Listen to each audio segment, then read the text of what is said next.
अस्सलाम वालेकुम। Chapter number 14 magnetism electromagnetism discuss कर रहे थे और हमने force on a projection of particle in a field पढ़ लिया था।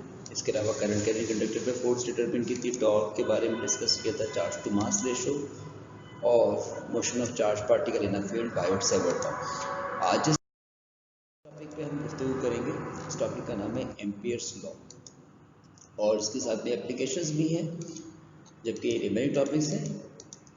तो शुरुआत करते हैं एम्पियर्स लॉ के बारे में। जब बात की जाती है एम्पियर्स लॉ की, तो एम्पियर्स लॉ जो है हम इस्तेमाल इसलिए करते हैं कि अगर हमें मैग्नेटिक फील्ड डिटरमिन करनी हो किसी भी ऐसी वायर के अंदर से जिसमें से करंट पास हो रहा है, यानी magnetic field produce by electric current. तो इलेक्ट्रिक करंट जो मैग्नेटिक फील्ड प्रोड्यूस करता है वो डिटरमिन करना है हमें, तो वो डिटरमिन करने के लिए हम यूज़ करते हैं एम्पियर्स लॉ।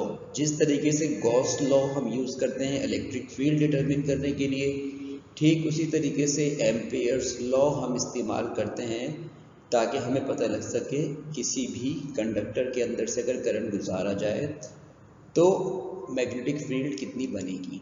अब एम्पियर्स लॉ है क्या, हम इस पे बात करते हैं। एम्पियर्स लॉ ये है कि अगर एक वायर है और उस वायर के अंदर से करंट गुजरता है, आई करंट गुजर रहा है, तो इस वायर के अराउंड मैग्नेटिक फील्ड बनना शुरू हो जाती है, जिसको आप देख सकते हैं सर्कुलर मैग्नेटिक फील्ड हमने गई और इसका मैग्नीट्यूड बी के बराबर है।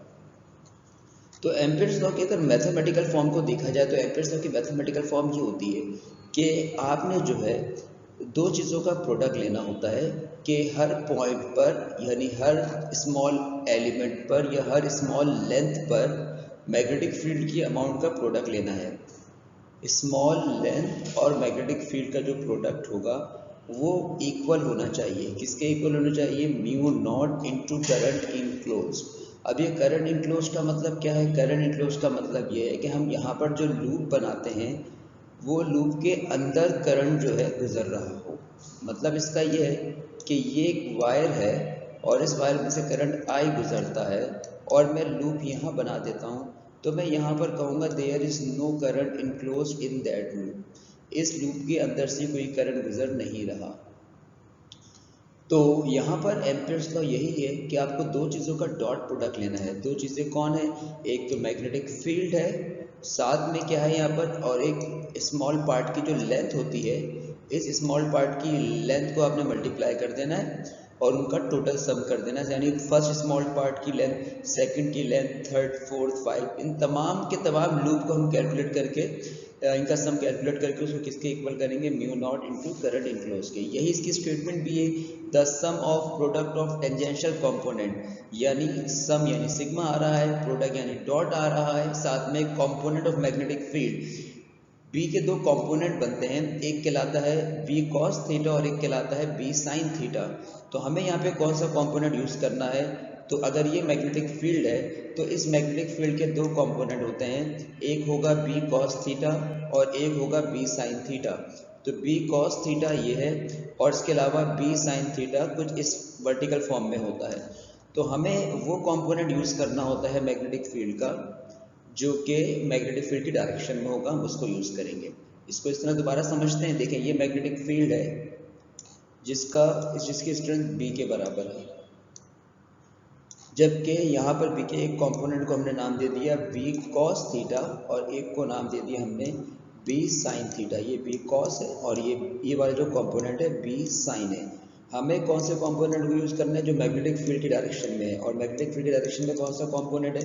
B cos theta. इसीलिए यहाँ पर कहा गया tangential component of magnetic field, जो टेंजेंट, ये टेंजेंट डायरेक्शन है सर्कल के साथ। Tangent component of magnetic field and the length of the element of a closed curve which take in a magnetic field is always mu naught. Mu naught का मतलब होता है permeability और zero means vacuum.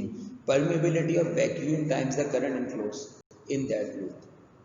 तो ये इसकी statement थी और अब हम जो है इसकी इस स्टेटमेंट को वेरीफाई करने जा रहे हैं, इसका प्रूफ करने जा रहे हैं। तो एम्पियर्स लॉ को प्रूफ करने के लिए हम इमेजिन या कंसीडर कर रहे हैं हमारे पास एक स्ट्रेट कंडक्टर है, एक वायर है और उस वायर कि अक्रॉस मैग्नेटिक फील्ड डेवलप हो रही है, क्योंकि उसमें से करंट पास हो रहा है तो मैग्नेटिक फील्ड तो डेवलप होगी। और वो मैग्नेटिक फील्ड किस फॉर्म में पास हो रही है? सर्कुलर मैग्नेटिक फील्ड बन रही है कंडक्टर के अराउंड।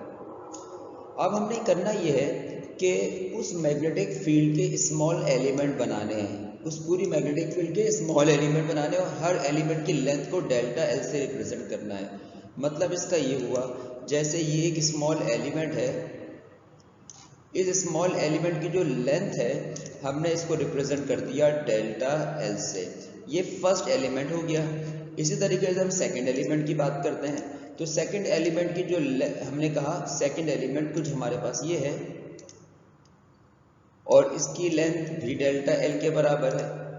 तो इस तरीके से हमने इस पूरी मैग्नेटिक फील्ड जो हमने एक लूप बनाया है, उस लूप के अंदर स्मॉल एलिमेंट की सूरत में उस लूप को डिवाइड कर देना है और हर एलिमेंट की लेंथ को हमने डेल्टा एल से रिप्रेजेंट करना है।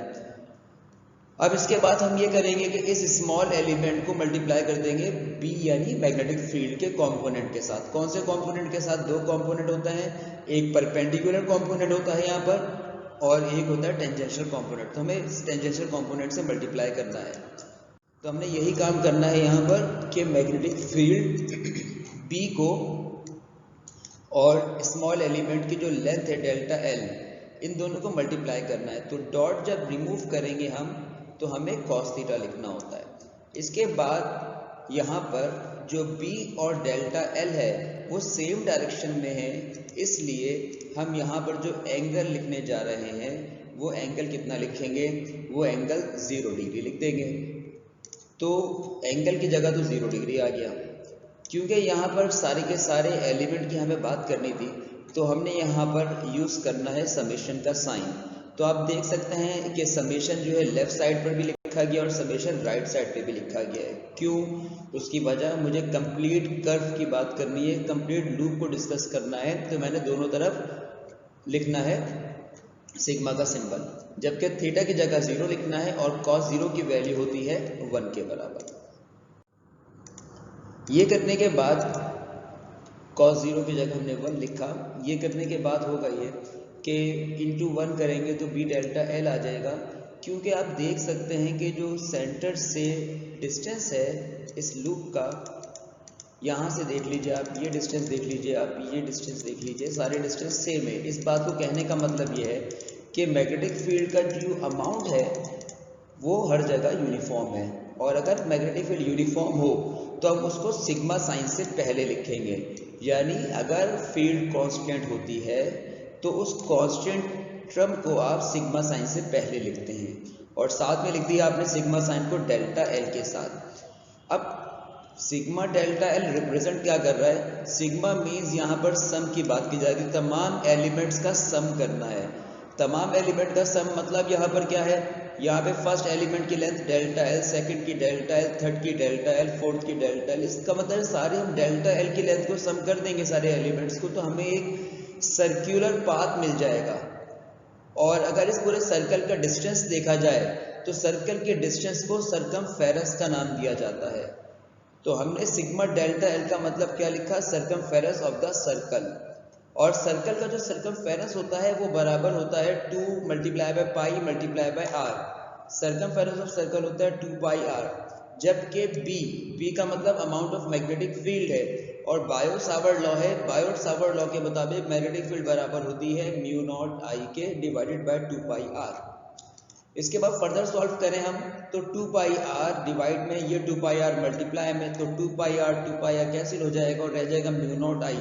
इसी को हम एम्पियर्स लॉ भी कहते हैं कि to sum of the product of tangential component magnetic field and length of the element is equal to mu naught times current enclose in that loop. ये हमने एम्पियर्स लॉ का प्रूफ किया। अभी start करने जा रहे हैं एम्पियर्स लॉ की एप्लीकेशंस। एम्पियर्स लॉ की एप्लीकेशन से मुराद यहाँ पर ये कि एम्पियर्स लॉ कहाँ पर यूज़ कर सकते हैं। तो एम्पियर्स लॉ की पहली एप्लीकेशन हम डिस्कस करने जा रहे हैं जिसका नाम है सोलिनॉइड। हमें इस एप्लीकेशन के अंदर ये करना है कि मैग्नेटिक फील्ड को डिटरमिन करना है कि सोलिनॉइड के अंदर मैग्नेटिक फील्ड कितनी बनती है। तो डिटरमिन करते हैं और समझते हैं कि पहले सोलिनॉइड होता क्या है, उसके बाद उसकी मैग्नेटिक फील्ड को फाइंड करते हैं। तो सोलिनॉइड बेसिकली होता ये है कि आप जो है किसी भी वायर को जो है सिलेंड्रिकल फॉर्म में रख दें। जैसे कि आप देख सकते हैं इस डायग्राम में भी आपने एक कॉपर का वायर लिया है और इस कॉपर के वायर को इस तरह इस फॉर्म में आपने रख दिया है। तो अगर आप इस फॉर्म में कॉइल को फोल्ड कर देते हैं या आप कॉइल को इस फॉर्म में फोल्ड कर देते हैं तो बेसिकली आपने क्या बना दिया, आपने एक सोलिनॉइड बना दिया। तो सोलिनॉइड क्या होता है, एक सेल शेप का होता है, इंसुलेटेड कॉपर वायर, उस पर आप लपेटते जाते हैं सिलेंड्रिकल शेप पर, और उस इंसुलेटेड वायर को आपने क्या कहना होता है, आपने कहना होता है सोलिनॉइड। अब इसके बाद सोलिनॉइड के अंदर क्योंकि हमने करंट भी पास करवाना है, और अगर करंट पास होगा तो करंट पास होने से मैग्नेटिक फील्ड बनेगी। उस मैग्नेटिक फील्ड की डायरेक्शन क्या होगी, तो उसकी डायरेक्शन को डिटरमिन करते हैं। लेट सपोज आप ये देख रहे हैं यहाँ पर एक डॉट और एक क्रॉस। डॉट और क्रॉस यहाँ पे किस चीज़ के सिंबल है, यहाँ पे डॉट और क्रॉस का मतलब हम यहाँ पे करंट की डायरेक्शन बताना चाह रहे हैं। करंट यहाँ से निकल रहा है और वो यूं आ रहा है, करंट निकल रहा है यूं आ रहा है, करंट निकल रहा है इस तरीके से यहाँ पर आ रहा है। तो करंट इस डायरेक्शन में मुसलसल ट्रेवल कर रहा है। अब इसका मतलब यहाँ पर ये हुआ कि अगर मुझे मैग्नेटिक फील्ड देखनी है कि इस सोलिनॉइड के अंदर मैग्नेटिक फील्ड की डायरेक्शन क्या है, तो मैग्नेटिक फील्ड की डायरेक्शन को देखने के लिए मुझे यहाँ पर रूल यूज करना पड़ता है, राइट हैंड ग्रिप रूल।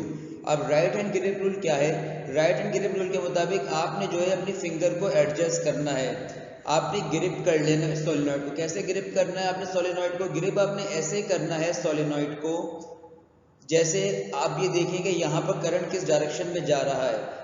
अगर यहाँ पर हमने करंट देखा और करंट की जो डायरेक्शन है वो करंट की डायरेक्शन एंटी क्लॉकवाइज है, तो आप अपनी फिंगर्स को भी कैसे रख देंगे, आप अपनी फिंगर्स को भी एंटी क्लॉकवाइज डायरेक्शन में रखेंगे। लेट्स सपोज अगर ये हैंड है तो आप अपने हैंड को जो है इस तरीके से एडजस्ट कर दीजिए।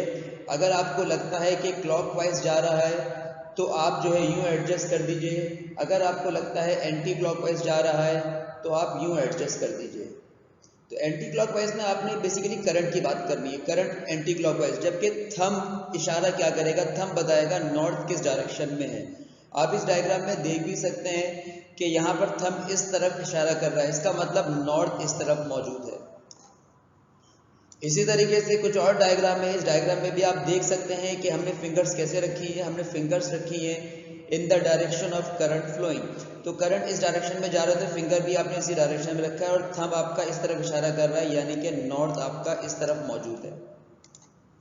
इस डायग्राम के अंदर भी उसी बात को समझाया गया है जिसके अंदर बताया गया करंट की डायरेक्शन के हिसाब से नॉर्थ का फैसला करते हैं, जिस तरफ नॉर्थ होता है उसके अपोजिट आपने साउथ रखना होता है। तो ये तो हमने बात कर ली डायरेक्शन ऑफ मैग्नेटिक फील्ड के हवाले से। अब हमें ये देखना है कि मैग्नेटिक फील्ड का अमाउंट कितना बनता है इसके अंदर। तो मैग्नेटिक फील्ड के अमाउंट को मालूम करते हैं। हम यहाँ पे फर्ज कर रहे हैं कि हमारे पास एक सोलिनॉइड है, सोलिनॉइड जिसके ऊपर हमने वायर्स लपेटे हैं, और कितने वायर्स लपेटे हैं, 1 टाइम 2 टाइम्स 3 टाइम्स 4 टाइम्स। तो हम यहाँ पे कह रहे हैं कि 1 मीटर अगर हम सोलिनॉइड लेते हैं, 1 मीटर है हमारे पास यहाँ से यहाँ तक, और इस पर हमने वायर फोल्ड कर दिए। ये first time, second time, third time, 4 time, 5 time, 6 time, 7 time, 8 time, 9 और ये 10।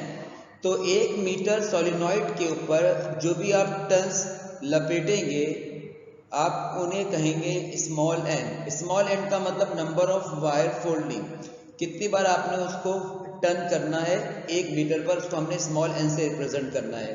जबकि यहाँ पर आई वो अमाउंट है जो इस वायर के अंदर से गुजरेगा, उस अमाउंट को हमने आई से रिप्रेजेंट कर दिया है, जो कि मैग्नेटिक फील्ड बनाता है। अब मैग्नेटिक फील्ड जो है वो अगर सोलिनॉइड के अंदर बात की जाए तो सोलिनॉइड के अंदर जो है तकरीबन जो है पैरेलल है मैग्नेटिक फील्ड। तो सोलिनॉइड के अंदर मैग्नेटिक फील्ड जो है पैरेलल है। इसका मतलब यहाँ पर ये हुआ कि अगर मुझे मैग्नेटिक फील्ड निकालनी है तो हम बात ये कर रहे थे अगर हमें मैग्नेटिक फील्ड कैलकुलेट करनी है तो मैग्नेटिक फील्ड कैलकुलेट करने के लिए हमें रूल यूज़ करना होता है, राइट हैंड रूल। और मैग्नेटिक फील्ड जो है इनसाइड द सोलिनॉइड अगर बात की जाए तो inside the solenoid magnetic field जो है पैरेलल होती है। लेकिन अगर यही बात की जाए मैग्नेटिक फील्ड जो है आउटसाइड बात की जाए, सोलिनॉइड के बाहर की तरफ इस रीजन में बात की जाए, यहाँ बात की जाए, तो यहाँ मैग्नेटिक फील्ड जो है वीक हो जाती है। तो हमें इन्हीं मैग्नेटिक फील्ड को डिस्कस करना है कि मैग्नेटिक फील्ड का अमाउंट इनसाइड या आउटसाइड कितना होगा। तो इस अमाउंट को कैलकुलेट करने का तरीका क्या होगा? अगर हमें सोलेनॉइड के अंदर मैग्नेटिक फील्ड को डिटरमिन करना है तो डिटरमिन करने के लिए हम यूज करेंगे law, Ampere's law. Ampere's law अगर हम यूज करते हैं तो एम्पियर्स लॉ में सबसे पहले तो हमें बनाना होता है एम्पिरियन लूप ड्रॉ करना होता है। अब एम्पिरियल लूप किसी भी फॉर्म में आप ड्रॉ कर सकते हैं, लेकिन हम अपनी कन्वीनियंस के हिसाब से ड्रॉ करते हैं, जिसकी वजह से हमें हर पॉइंट पर अलग अलग मैग्नेटिक फील्ड डिटरमिन ना करनी पड़े। तो यहाँ पर हमें पॉइंट पी, ये हमें नजर आ रहा है पॉइंट पी, हमें inside the solid magnetic field determine करनी है। तो मैग्नेटिक फील्ड डिटरमिन करने के लिए हमने यहाँ पर जो है ये बेसिकली मैग्नेटिक फील्ड की डायरेक्शन है, नॉर्थ इस तरफ है, साउथ इस तरफ है, और करंट इस डायरेक्शन में आ रहा है और इस डायरेक्शन से करंट बाहर की तरफ जा रहा है। तो हमें ये देखना है कि इसके अंदर कितनी मैग्नेटिक फील्ड बनती है। उस मैग्नेटिक फील्ड को फाइंड करने के लिए हमने एक लूप, रेक्टेंगुलर लूप की बात कर ली है। एक रेक्टेंगुलर लूप है जिसकी 4 लेंथ है। ए से बी की लेंथ L1 है, बी से सी की L2, सी से डी की L3 और डी से ए की L4। हमने ये लूप कंसीडर किया है और इसमें हम अलग अलग मैग्नेटिक फील्ड मालूम करेंगे। पहले हम L1 की मैग्नेटिक फील्ड मालूम करेंगे, L1 के अराउंड, फिर हम L2, फिर L3 और उसके बाद हम L4 की। उसके बाद तमाम मैग्नेटिक फील्ड्स को हम ऐड कर देंगे। तो हमारा काम यही है कि हम यहाँ पर जो है एम्पियर्स लॉ अप्लाई कर रहे हैं और लूप हमने इमेजिन कर लिया है। हमारे पास एक रेक्टेंगुलर लूप है जिसका नाम ABCD है, जिसके पास 4 लेंथ है, जो भी डायग्राम हमने देखी। और इन तमाम बातों पर हम यूज करने जा रहे हैं एम्पियर्स लॉ।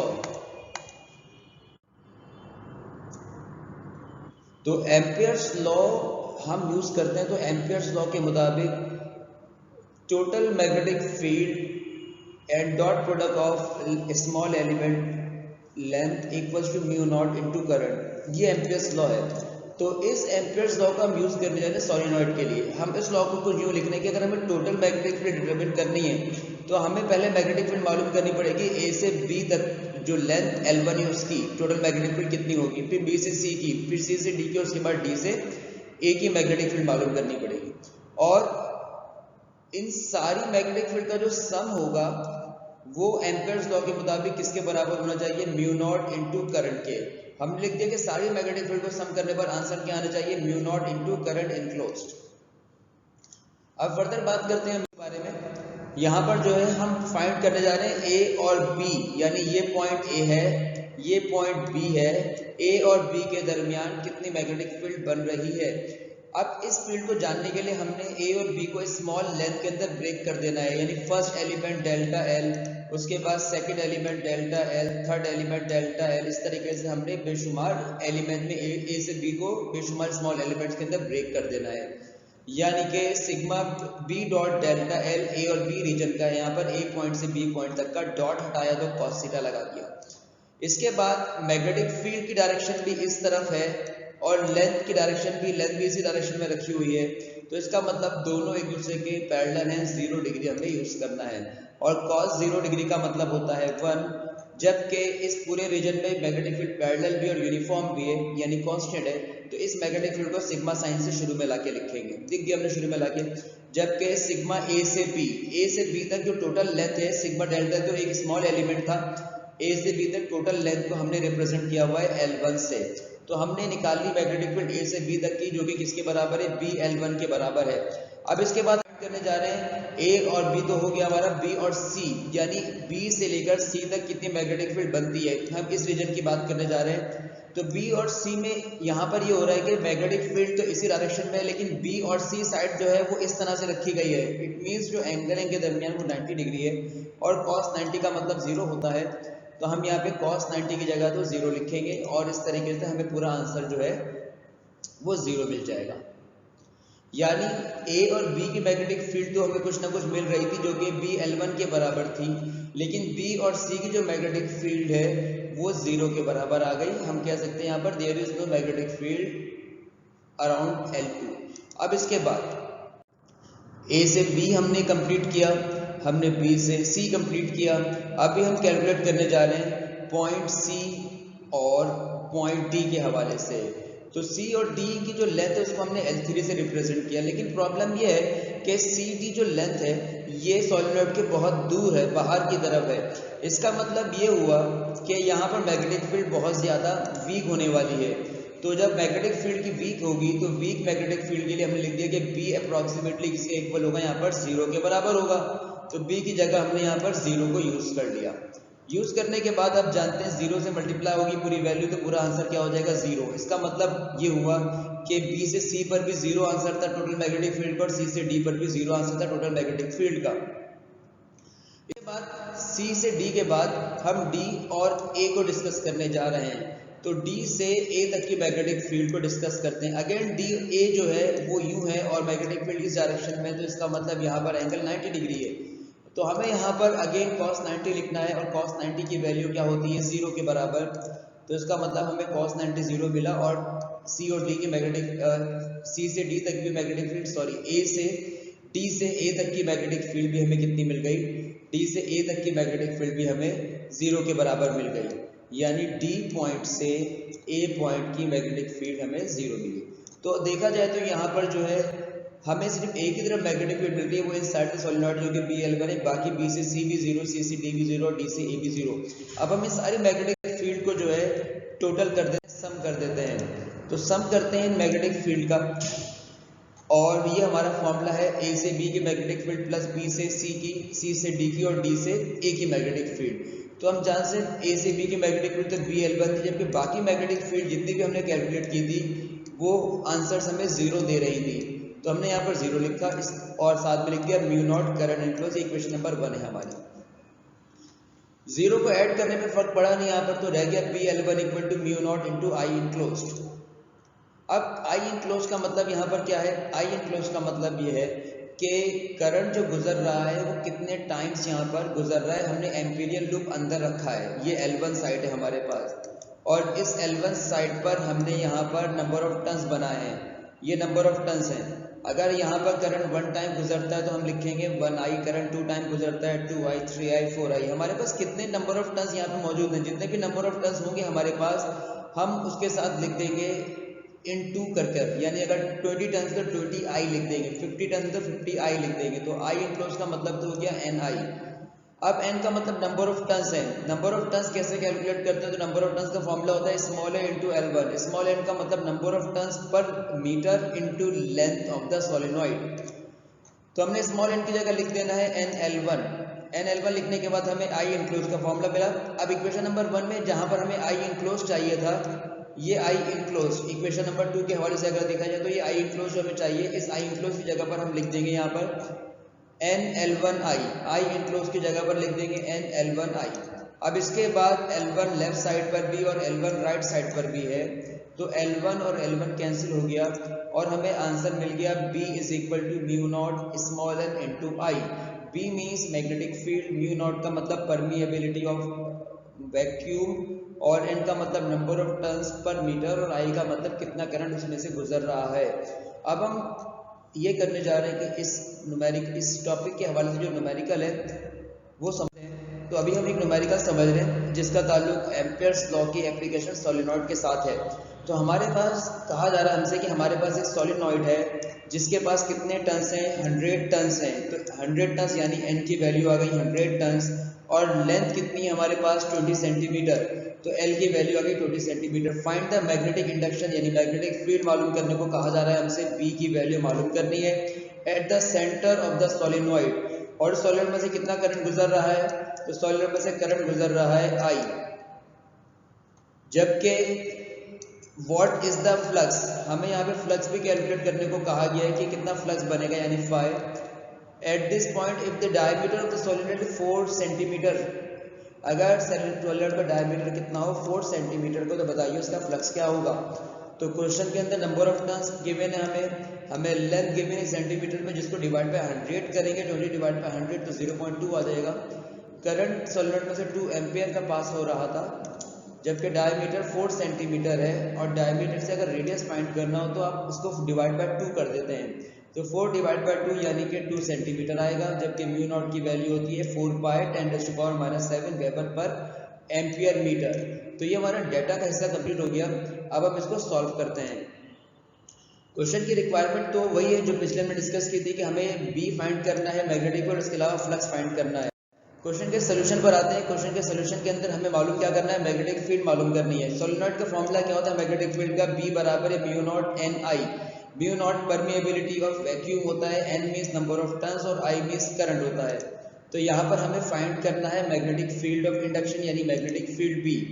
तो यहाँ पर हमें अगर स्मॉल n चाहिए, लेकिन क्वेश्चन में हमें कैपिटल N गिवन है, नंबर ऑफ टर्न्स हमें कैपिटल N गिवन है। तो अगर हम कैपिटल N को लेंथ से डिवाइड कर देते नंबर ऑफ टर्न्स को लेंथ के साथ, यानी नंबर ऑफ टर्न्स 1000 है, लेंथ 0.2 है, तो 1000 डिवाइडेड बाय 0.2 हमें मिल जाएगा 5000 टर्न्स पर मीटर।